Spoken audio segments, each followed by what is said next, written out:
Hello and welcome to Total War Attila. This is not a playthrough, this is actually just going to be a bit of a gameplay showcase here because, you know, Attila, it's the I don't know what to call it, the game that comes after Rome 2.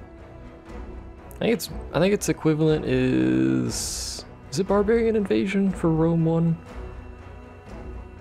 I think it might be similar to that, but I can't remember. It's been so long since I actually played Barbarian Invasion. Either way, as you can probably tell, this game is based primarily around Attila the Hun, or the Huns in particular.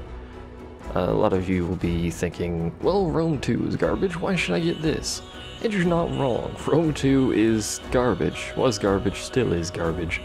But I'm fairly happy with this, except for this little issue where it does this bollocks, which is the most annoying thing I've ever seen in a menu. It's supposed to, I think, line up in such a manner that you can hover over it, go right, and be fine, but because of this menu is so small currently, it's the same menu as Rome 2, by the way, so it resizes. Because this menu is so small, if you go right, it disappears. You kind of have to go down and right, and it's a little bit weird. Either way, there's multiplayer campaigns. There are quite a few people actually playing this currently. It's the same kind of multiplayer campaign. There's your password. I'm just going to host this so you guys can see. Presuming, of course, it does not destroy my game. There it goes. Well, that didn't ruin anything. But it's the same kind of multiplayer campaign that you can do before. You can invite people head-to-head, co-op, auto-resolve, unit sizes. You can select different difficulties than your opponent or co-op partner. I don't remember exactly how it handles that. I think it's battle difficulty is what differs. But the campaign difficulties or something, I don't know, it's something, I can't remember what it is. But you can do that just like Rome 2 and Shogun 2, it functions exactly the same. Also has the Grand Campaign, obviously. These are the currently available factions. You have your barbarian kingdoms, of which there are two, the Franks and the Saxons, which are both right next to each other and have radically different starting difficulties. This one's normal, this one's very hard. There are reasons for that, which I will not discuss. There are your Great Migrators. These are your migratory tribes that can settle and, you know, actually hold cities. I believe they can hold cities, I could be mistaken. You have your Ostrogoths, your Alans, your Vandals, and your Visigoths. Visigoths are, despite their starting location, the easiest of the four that I've played. These are actually harder than it implies. These guys are actually a little bit easier than it implies. The problem is they start like right next to the Huns. But the Visigoths start like right in the middle of the Eastern Roman Empire. That's Constantinople over there if you're curious and don't know your geography. And they start at war with them, which, you know, they're really easy, but it's a weird kind of easy.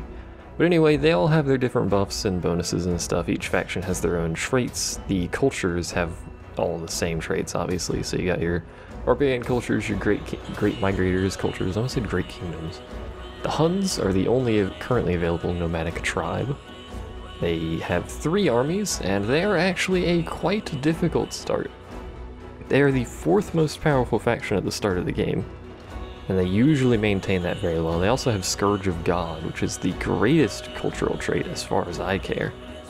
But it has a very difficult faction to play as, so minus 10, just flat enemy morale when fighting Christian. It's really handy. Then they have Horsemen of the Apocalypse, which is another very handy thing, so +1 integrity for every war, etc, etc. But everyone hates them because it's the Hun. That's how that works. You have your Eastern and Western Roman Empire. Western is obviously the more difficult of the two. It is the only starting initial challenge that is actually all the way at Legendary. It is extraordinarily difficult to play as the Western Roman Empire. If you don't know your history, the Western Roman Empire gets horribly, horribly destroyed very rapidly. It literally disintegrates. And not very far into the game, you're probably going to be literally disintegrating because you're at war with everybody, more or less, within like 10 turns of the game, except for the Eastern Roman Empire because they love you. Eastern Roman Empire is very hard, although it fluctuates. I've had a couple of starts just to kind of see the variance and difficulty. I've had a couple of starts as Eastern Roman Empire, It's gone from really easy because nothing happens to really difficult because your western flank gets hit really hard, and if you're unlucky, the Sassanid Empire over in the east, which are these people here, will fairly quickly attack you. But in the main campaign that I've been doing, they have not done that. I've not run any campaigns for terribly long, so, you know, I don't know what the super end game is like, but I haven't, you know, it's been fun so far. Anyway, you have your Eastern Empire, obviously it's Sassanid, who have a bunch of client states, vassals, tributaries, whatever they're called in this Eastern Empire, I don't know, satrapies. That's what the light red is. Rome, I believe, also has 2, Eastern Rome anyway, but they don't show up on the map, so I'm curious what that is, but these guys do. Norsemen, you have your 3 factions. They're the Norse. I don't know what you were expecting them to be. They're freaking Vikings. There you go. They have crazy bonuses to sacking. They have crazy faction traits. So, 200% from raising settlements, immune to high seas attritions, immune to seasickness, etc., etc. So those are quite dandy. The game has sweet cinematics fairly frequently that, you know, depict certain historical timeline events and stuff like that, but I'm going to very quickly load into 2 separate campaigns. Not that one, that's my Huns campaign. I'm just testing how they function. We're going to load in as the... Did I not save the other one? I guess I didn't save the other one. Oh, because it overwrit the autosave, right, because it only has one autosave for some reason, and I'm not sure about that. I had another game set up as the Sassanid, so I could show kind of the minor differences, but because that's gone, I guess I can't show that. So we'll just load up the Eastern Roman Empire here. Get a general gist of basically what's different between this and Rome 2. So obviously this is the fall of Rome, more or less. So there's Western Rome basically imploding. In fact, let me show you why they implode. So here we go, we lost that city, there's a full stack, there's a full stack, there's a partial stack. Let's see, there's full stack. Can't see over there, but he lost like 4 or 5 cities. He lost all of this up here, and there's at least 2 or 3 full stacks up there. There's another partial stack, full stack. There's partial stack, partial. Let's see, there's someone else at war with him. There's a partial stack. This is why West Rome does not go well. Not only this, but as opposed to previous games, or well, Rome 2, and Shogun 2, I suppose, the happiness in provinces is much more like Rome, the original one. It is very unforgiving. Provinces are generally unhappy. Pretty much all of the time. I've spent many turns upgrading my provinces to keep them even just slightly positive in a lot of cases. That one's in fact negative. That one's the same province, so even with armies in these cities, like that one's neutral and it has an army right there. So it's pretty heavy on the unhappiness of provinces. So that's a thing. I don't remember what this icon means. I think that's export? Yeah, that's the export it has, so whatever the heck that icon means is whatever it's exporting. But the biggest difference is, well, there's a lot of differences. The biggest difference is going to be this faction screen here. And this might look familiar to some people, despite the fact that my family line is incapable of producing children. But this is the new political screen. So you have your offices, you can promote people, and they get bonuses. There's a term in office, so when you pass 8 turns, his turn will be done. You can promote him to Imperial Master of Horse in this case, and then up through the lines to Master of Offices. And these give subsequently better effects. They grant better effects, as it says right there. So this one gives, you know, +3 influence per influence earning situation, better agent experience, construction costs, and then this one gives, you know, -6% for cavalry unit recruitment in all provinces, etc., etc. There's variances here, upkeep unit for forces, etc., etc. Here's your patricians. I can't really do much with these because I don't have anyone making children with which that can marry. Candidates for patrician, so you can... Basically, these guys are potential people for governor or general or, you know, master of foot or soldier or whatever, what have you. So there's your family line. You can marry, you can do divorce, you can gather support, which gives control. Secure loyalty is for people who have low loyalty, which is a thing that was not in Rome 2, I believe. So this guy right here has 1 out of 10 loyalty. It's this icon down here. So he's more influential than the ruler, office given to subordinate, blah blah blah. There's stuff you have to pay attention to that I'm not doing because this is actually the first campaign that I've ever done, so obviously I'm doing everything wrong. So you could use her to secure loyalty on this guy. That'll improve his loyalty by anywhere from like 2 to 5 or something like that. I'm not sure. There's some variance on it, it seems. Adopt. You could adopt someone. We can try and adopt him, and then we can get him married, and then we can try and make more children, etc., etc. That's how that works. This is a family tree. These people are dead. RIP. Here's your governor list. You can have a maximum number of governors based on Imperium, I think, which we'll talk about in a second, actually. But these allow you to issue edicts and also affect the happiness of a province. So this province, I believe, has a governor. There he is. I'll talk about that screen in a minute.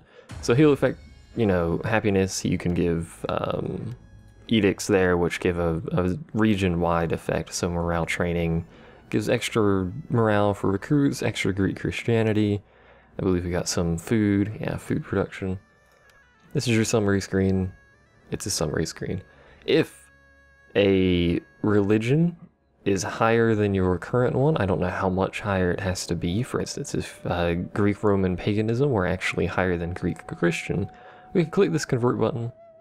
Apparently it requires 35%. Tells you right there. Fair enough. You click this convert religion and that'll become your main religion. Obviously it makes people upset that are not the main religion, so you gotta be wary of the balance there. There's a fair few religions. You can see how this works. There's also minor religions, which is a whole bunch of religions just grouped together, just probably to make it less confusing, because this isn't CK2. This is your records. You can see all the events. And it's actually kind of cool to go back through these sometimes and read some of the, like, you know, special events. Your troops are deserting because you have no food. This man is grateful for your aid. We're consuming more food. There's a lot of stuff.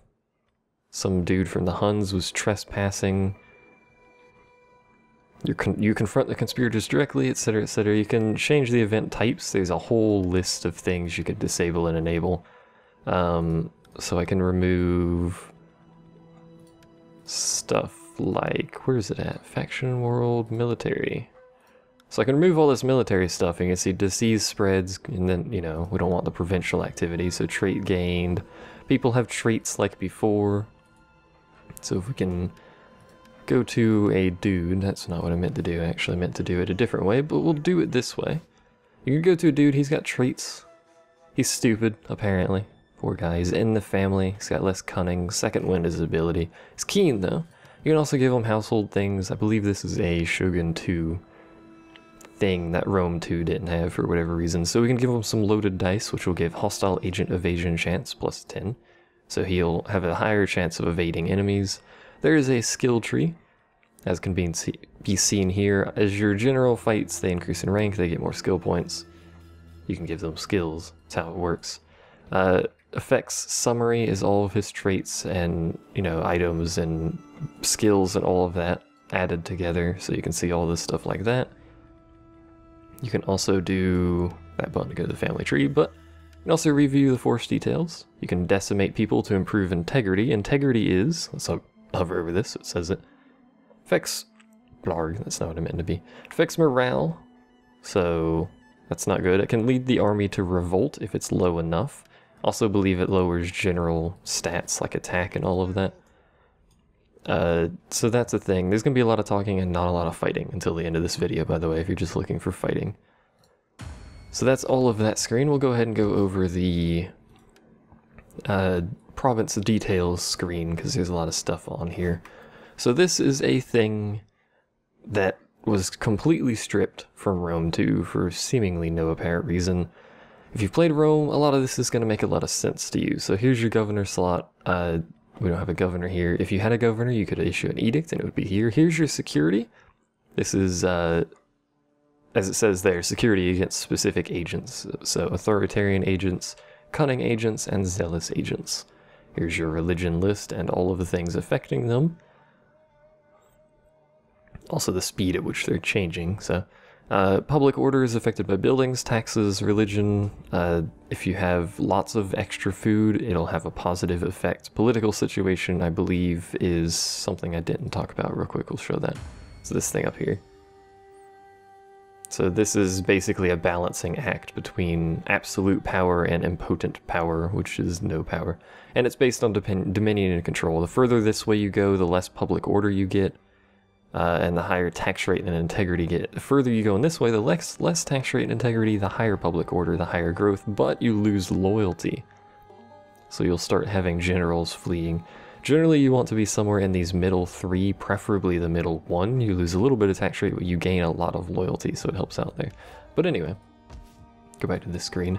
So you have your region. This is obviously the region it's in. You can rename your settlement if you care. That settlement has consumption. Rip that settlement. You can click this button to tax it. However, not only is tax money, but tax is also food. So that's a thing.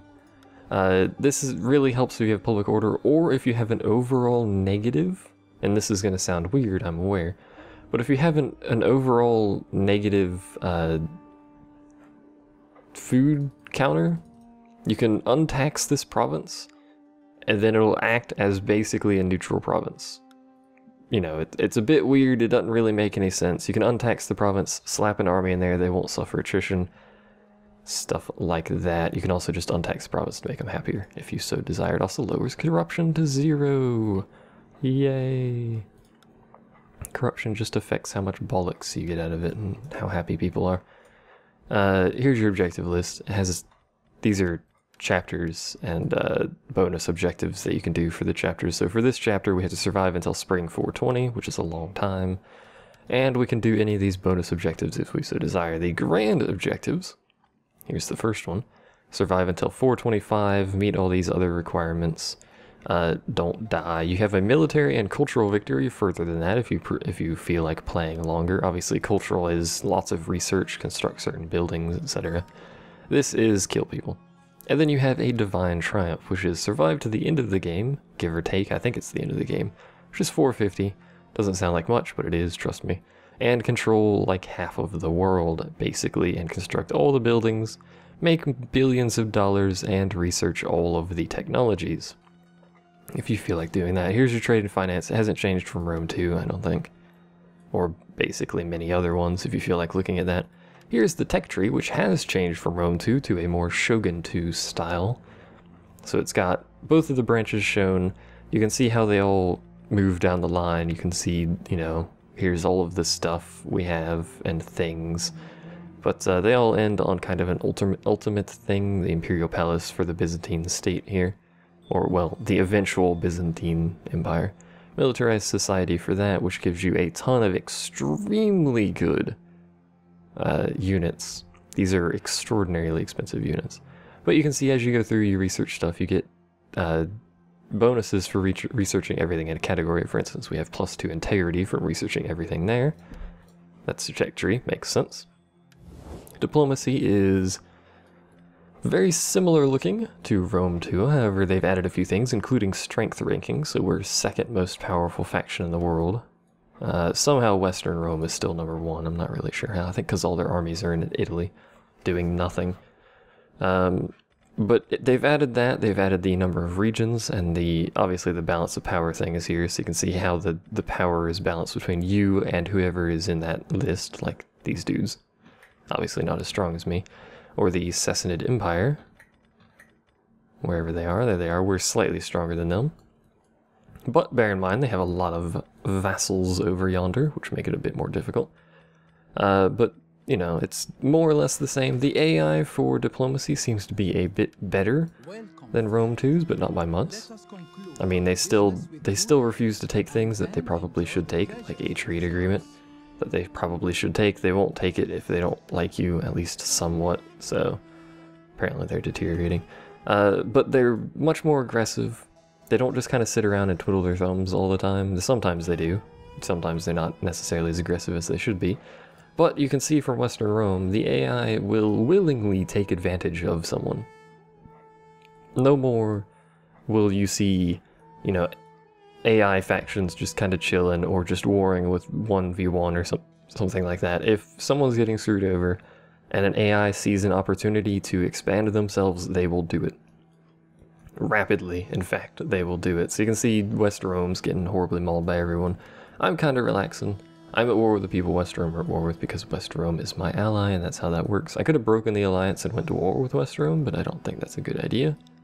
Necessarily. I mean, it might be. There's the Huns doing their Hun-like thing. I'm not at war with them anymore because I punched them in the face and then they paid me for a peace treaty. They used to be like 43rd strength rating, but now they're back to 4, so they've shot back up. Anyway, this is this. You can do different things on this map. You can do all of these things on the tactical map as well as the ATTILA map, which is very nice. You can also toggle the geographic land map mode. Sorry, not land mode. Gives it a different visual style if you want. You can do agents, cities, sieges that are currently happening, I think is what that is. I think. There's no sieges, I don't think. Oh, there we go. Turns remaining before surrender. And then this is resource filters, so you can see where all the resources are on the map. You can turn them all on if you want. Turn this off if you want. But you can filter this by Diplo status, attitude, region, wealth, etc., all from either this or just the tactical map if you prefer that. So obviously that area is not happy in the slightest. Region growth, religion. So you can hover over it, it shows you percentages and stuff, or if you just know the colors, you can say, you know, purple's Greek Christian, so the majority of this is Greek Christian, we don't need to worry about it. West Rome's getting screwed, so we're not going to look at that. You can do sanitation, which is a thing I have not talked about yet. Immigrants, which we have none, also not sure how that works. Food, so you can see where your negatives and your positives are. So obviously down here we have 142 production and 10 consumption, up here we have 0 production and 30 consumption, so it's negative. And fertility, which affects the amount of food you get from certain resources. West Rome has the best fertility, period, out of anybody. East Rome's all right in some places. Sassanid Empire is actually pretty good, which is interesting considering it's desert over there. Lots of desert. They had camels. That's where they get their food from, is camels mostly. So that's that. So the fertility thing, we're probably not going to do any battles on the campaign map, by the way. The fertility thing affects food. So if I find something that has food, like this horse breeder, it says plus 30 from animal husbandry. It then gets 6 additional food per local fertility level, of which there are 2, so we have 12 additional food off of that. And then down there at the bottom it says we get 12 additional animal husbandry wealth per local fertility level, and this obviously is different depending on the type of food you're making there, so we can show wheat fields have a huge amount from local fertility, but they don't make very much money. Horse breeders make a lot of money, but they don't have a large bonus per fertility. And then you have cattle herds, which have a huge wealth bonus from fertility and a decent food bonus, but they don't have the same kind of raw, you know, crazy amounts of food that wheat does, but of course wheat doesn't make very much money. So there's balancing on that front. You know, while we're on the campaign map, we can show some stuff. We can't actually see over there. We can see up here, though. The game does have certain things on the map historically placed. For instance, this wall, for those of you who know what that wall is, does actually exist on the map. There's a wall over northeast of Sassanid Empire that I actually do not remember the name of, but it's there. You've got your, obviously, you know, historical monuments are around doing their thing. The map does actually look pretty nice. I have noticed when you zoom in and move the camera, like when I pan like this, the frame rate dies. And also when you zoom out, obviously it's fine, you know, it runs all right. When you zoom in like that, the frame rate dies. I think it's something to do with the water, is my guess. Either that or the shadows on the trees, because the trees actually all have individual shadows for whatever god-awful reason. And there's a billion of them. But, you know, the cities have the same kind of expansion thing, so when you have a certain amount of population surplus, a la civilization or something like that, you click this, build a new building. If you don't build a building, it makes slums, and then everyone's unhappy. And that will expand the physical area of the city, as well as, you know, if you build something like this reservoir here, we'll have a little aquifer carrying water to the town and stuff like that. If we look at Constantinople over here, it's a fairly large area. It's got that building right there, which I believe is this Greek patriarchal church, which is not how you actually pronounce that word. But I believe that is the church right there in the middle of town. There's your port that you can physically see. And I believe if you have a boat, physically select and blockade, if you so desire. What else do we need to talk about on this here mappy-doo? I don't know, I think that just about covers it on the map, more or less. For giggles, I'm not going to save this, but for giggles, we're going to go ahead and declare war. He'll bring in all of his friends, I'll bring in all of my friends, none of which are actually useful. We'll hit space so they run slightly faster. This guy's dying of some sort of disease. Also, apparently he can't reach that in one turn. Oh, he can. He was stopping because it was outside of vision. So this isn't actually a town that I actually should have done this for, but we'll go ahead and encircle that.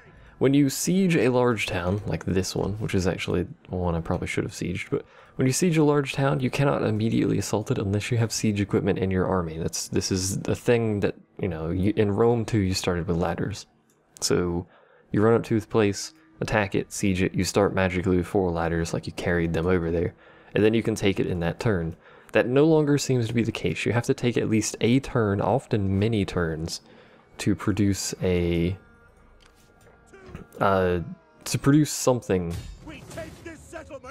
Go ahead and retreat off of that. I'm actually going to do something a bit stupid here. You have to actually take potentially multiple turns to produce something to siege the settlement, so it's not a thing you can just run over and take big settlements. You can take small cities like that one that I just attacked because they don't actually have full walls. They might have little wooden walls, but they don't have full walls, so you do have to produce some sort of equipment with which to, you know, attack them. These turns take a while, by the way. That is the biggest downside I've noticed so far, is that the turns seem to take potentially extraordinarily long. We're not actually going to be able to siege it, yeah, because he's going to screw me over. We're not doing this fight because we'll lose horribly. He'll kill that army anyway, but I'm not fussed. This is why you don't mess with the Sassanid Empire unless you're actually trying, by the way. We're not doing this fight. I have a fight already set up that, you know, will at least showcase a siege battle of some description. We need not worry about that. In fact, we can't actually... I forgot you can. Oh yeah, you can now. Never mind. You used to not be able to actually do anything in the middle of turns passing because it wouldn't let you open the menu. Either way, let's go ahead and back out of that. I don't think there's anything else I needed to necessarily cover in that, so go ahead and open up this here custom battle screen. This is the battle I have set up in Constantinople. This is ridiculous, you know, custom battle bollocks that you can do here. So I have set to city assault. I can zoom in and pick any of these predetermined cities, or I can, you know, click this over here. We can fight over there. We can fight in, you know, Italy. We can fight in Spain. We can fight wherever the heck we want. We can also set it to land, naval, ambush, coastal, river crossing, port assault, unfortified town, and unfortified port. The unfortified town is like a small town. Doesn't have full walls. You can just walk in kind of thing. You can also change the settings. I have it set to ultra funds because giggles. You can change the time of day, weather, season. You can read that.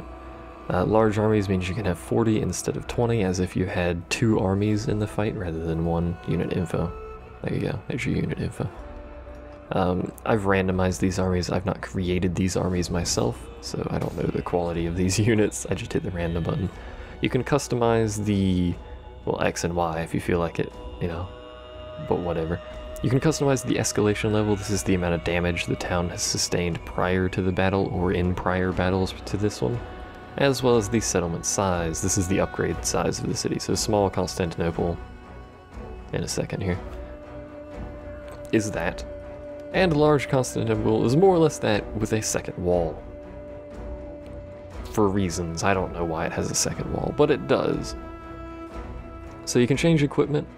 These are obviously the, you know, bits and bobs that come with the building or whoever, you know, who's attacking what. So we've got some deployables, we've got some bastion onagers that come with the town. You can add additional players, in this case these are all AI. Does have multiplayer, obviously. If you feel like, you know, doing these custom battles with friends, you can do so. I do not have anyone on call at the moment, so we're just going to go ahead and go against an AI for giggles here.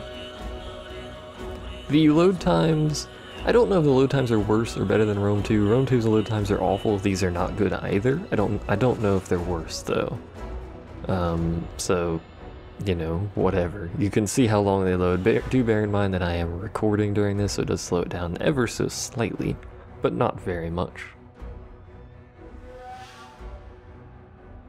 Generally, the load times in cities are a little bit longer than fields, however, and there is actually something I forgot to show. Balls. I guess I can explain it. When you go to fight someone on the campaign map, there's a new feature where you can...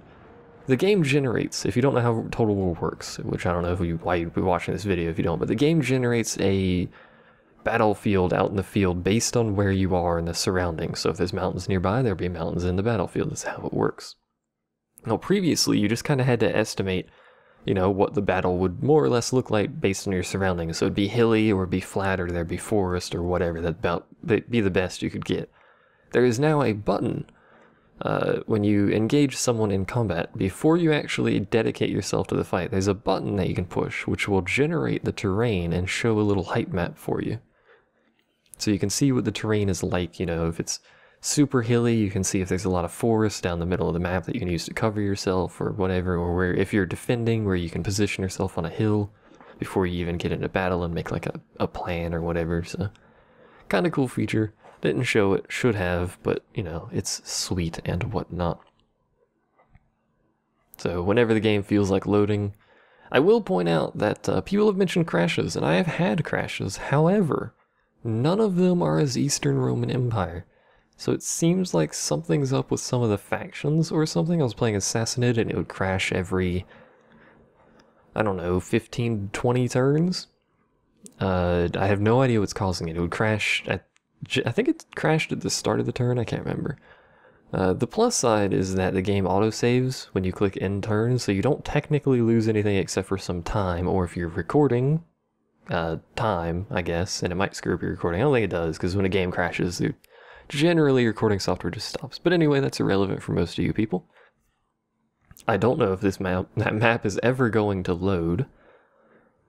Mayhaps I should have made it small Constantinople instead of large. Maybe.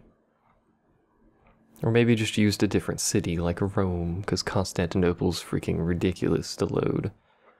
I noticed this on the campaign map as well. Constantinople seemed to take quite a lot longer than other places to load. In fact, I don't even know if it's still recording, and if it's not, I'm going to be very sad.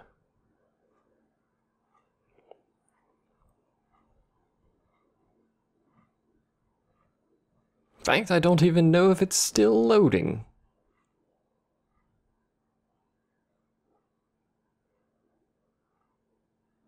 I may have made too many things. In fact, is it crashed? It may have crashed. Yeah, it crashed. Alrighty, so I let it load without the recording software running. I also set it to small Constantinople instead of large Constantinople, which doesn't appear to have actually affected the load time in any way, shape, or form. I think the recording software may have just made it implode. Either way, this is the city of Constantinople in the custom battle. Obviously has a fancy little area there, some docks and defensive fortifications and stuff. It also has 4 bastion onagers, which you can place and specify locations on walls. In which case, all I had to do is move this one over to there. Other than that, they put 3 of them along this wall, which is the best we can get. You can also get deployables in the siege battles, depending on your city. I believe the research level you have and the size of the city, you get a number of deployables.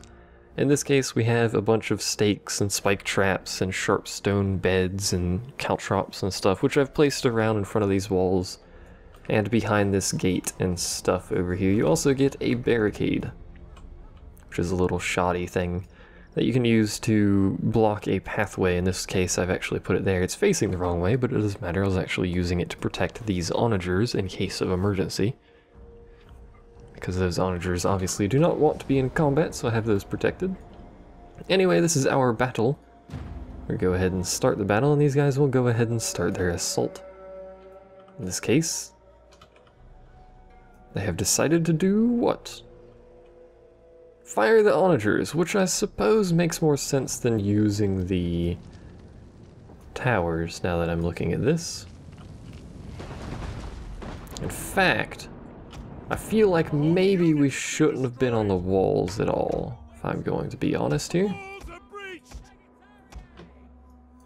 I feel like... Oh, you guys are in the weirdest formation ever. Get in a single line. Get off the walls. I feel like maybe... Yeah, being on the walls might not have been my best thought out strategy, if I'm going to be honest. You guys are just going to go ahead and get the tight spacing and run. So that's most of my army already dead and or fleeing. Who are you guys? You're part of that unit. Can you just not... They can't get off the wall anymore, can they? No, because that's broken. Well... Rip. So that's what happens when you forget the enemy has a whole bunch of onagers and are expecting them to simply attack the walls with men rather than flaming projectiles, but hey! There we go. So I've lost all of my archers and that onager. Admittedly, the onagers are not worth very much, but hey. The settlement is on fire. Oh, they're starting to light my buildings on fire. Very rude, you know. So the AI has opted fairly intelligently to just actually fire the onagers before moving any of their stuff in. Also, they're lighting all my stuff on fire, which is a bit rude. So we're going to go ahead and fast forward because... onagers. We also, however, have onagers, which should be shooting soon. What are you guys waiting for?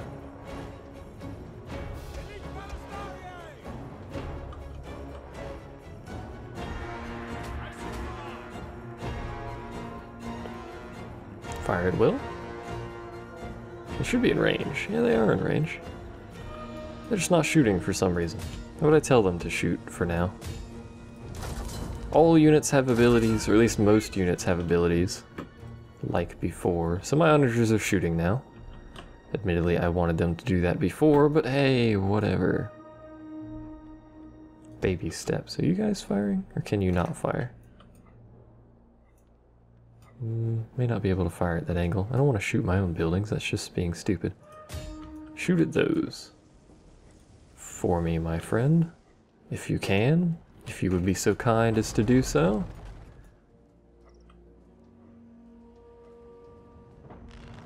There, they're loading their ammo, that's fine. Anyway, this is how not to do a siege, if you happen to be curious on how the explicit details on siegery works. Have you guys already been hit? Oh, they must have been shooting at them with stuff. My bad.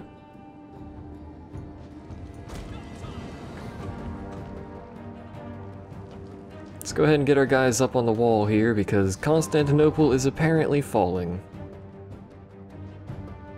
In a fairly dramatic by-fire manner, actually. I like how they're bringing their towers up, despite the fact that despite the fact they don't need it because there's a pile of wall with dead bodies on it over here. They're also apparently going to... They decimated an entire unit, did they? That must have been someone else that was on the wall or something. Either way, they're burning down Constantinople, so rip Constantinople, I suppose. What we're gonna do is we're gonna grab some of these... We'll grab some of these dudes. Park them on that over there. You two can park over there for now.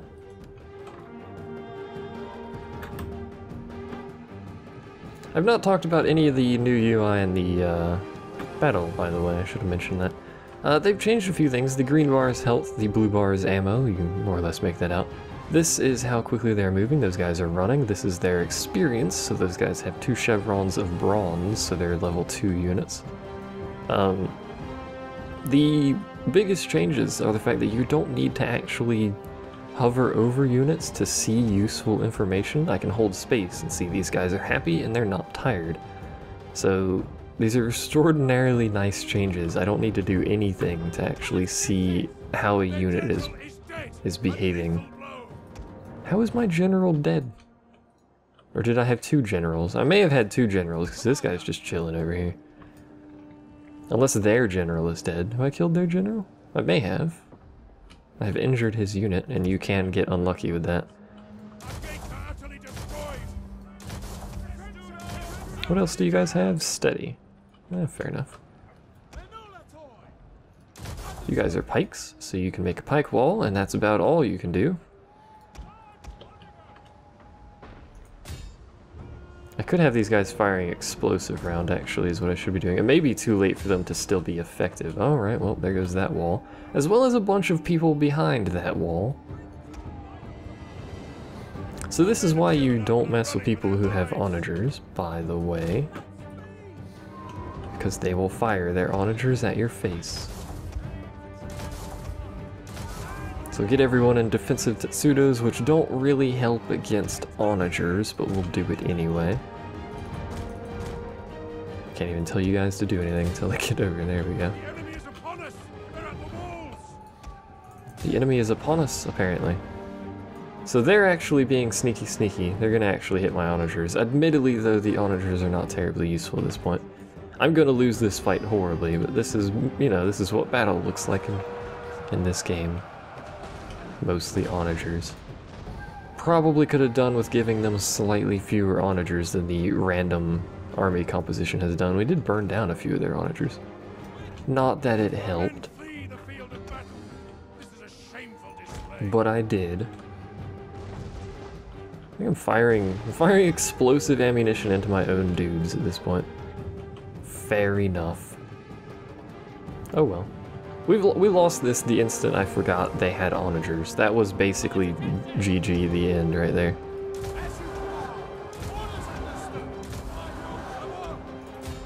So these guys are dealing with elephants and these fellows here, which are naft throwers, which are tier 3 units of death and despair.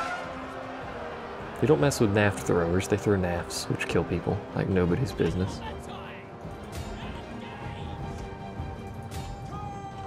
So we are actually holding the wall here. Not very well, mind you, but we are technically holding the wall.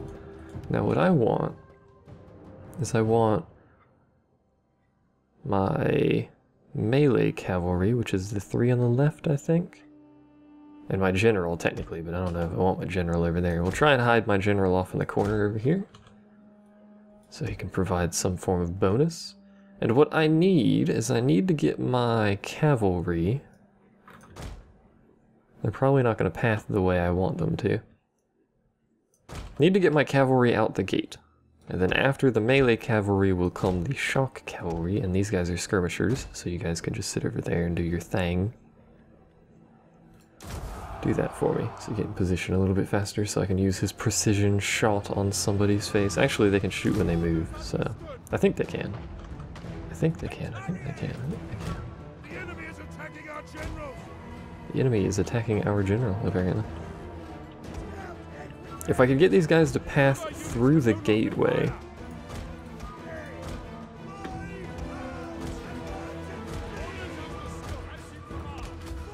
Which might be tricky here. They're not going to pass through very willingly, are they? Basically, I just want these guys back here to screw over some of these slingers and stuff in the back. There we go. You guys pass through, run. It's a little bit tricky to get them to pass through a gate when there's obviously other holes around it that I don't want them in, so... No. No. No. No. The cavalry's not great, but they're not Rome 1 levels. Not that that's much of a compliment, but hey. What's going on over here? Where did you guys come from? Freaking Armenian spears for some reason coming through there. There we go, they're passing through properly now. So my cavalry's out in the back. We got our very shoddy defensive lines trying to hold the breaches here. This one's getting mauled by elephants. Armored elephants, no less. Elephants alone are bad. Armored elephants. Eugh, what's going on with that one? I'm pushing the corpse around for some reason. They're holding it though, to some degree. Just don't die, basically, is what I want from you. You guys charge that. You guys reform the line. So my cavalry's out here harassing these guys, which is what they should be doing. These guys are shock cavalry. Their intended purpose is to run into things. Which I realize makes sense considering they're cavalry, but hey. We may actually win this, which is hilarious. However, we've got nothing defending the town, and there's dudes back there. You two. I realize these are very heavy spear infantry, but there's not many of them. And these are shock cavalry, so I'm not too worried about it. There we go. These guys appear to have bows, which is interesting. Either way, these are shock cavalry. They're not particularly fast, but they are very effective at killing things. And boy, do I mean effective. Because if they catch something, they're not going to be happy about it. How's the line holding? There's dead elephants everywhere. So we won, despite the fact that I made a horrible mistake. And decided, yeah, we won. They shattered. It's because their general died. The general has a huge effect on morale. I made a huge mistake and lost a ton of my dudes on the walls because I forgot they had onagers. But there you go, there's combat. It also helps that these things were out here. But I had these lined up with the intention of dudes firing arrows at them as they crossed these lines of rocks and traps and all of this stuff. The traps do damage, the rocks I believe slow them down, make them vulnerable to arrow fire. So I had the intention of having these walls lined with dudes, which I still technically do, don't get me wrong, there are dudes lining the walls, and firing out across these traps, but that didn't happen. What did happen though is victory. We also lost a huge chunk of land and, you know, take quite a lot of money to repair all the burnt down buildings and destroyed walls, but we won. So, there you go. Now we could, you know, we could grab the people off of our onagers and tell them to get on these onagers, I think. Could be mistaken, but there's no reason to. They don't have any ammo anyway. So these guys are just going to casually walk out. As opposed to previous games where you had a screen that popped up and paused the battle. It said, do you want to continue or end? It will automatically continue the battle, and you can click end battle at any point. Which is nice, because previously if you clicked continue, you had to wait for all units. They would lose all their flags, so you couldn't see where they were. You had to wait for all units to leave the battle, whereas now you can chase them down if you want, and then end whenever you so desire, so that's a nice touch. But either way, that is Total War Attila. Look at those losses. Most of those from the walls. Yeah, all of these archers on the walls did nothing except die. I'm sorry. I apologize. But anyway, that is more or less, you know, Total War Attila as it stands right now. Do I like it? Yes, I believe this is what Rome 2 should have been. I don't know if you can see that, but there you go. I believe this is what Rome 2 should have been. You can see the historic battles here if you care, but it wasn't, and Rome 2 was 60, and this is like 40 bucks, 45 or something. I'm jaded, and I honestly think it should be cheaper, way cheaper, because of Rome 2, to try and compensate for that. It's not, so if you can get it cheap, go for it. If you haven't played Rome 2 and you want to play a Total War game, this is a decent choice. It's not the best Total War, don't get me wrong, but it's much, much better than Rome 2. This is version 1, obviously. Hopefully some of the issues get patched out, some of the loading times get a little bit of help. The crashes, I don't know what causes them, but I'm going to make the assumption that those will be fixed, because if they don't, then this company may as well cease existing. But either way, that's Total War Attila, so thanks for watching and stuff, and I will see you guys next time.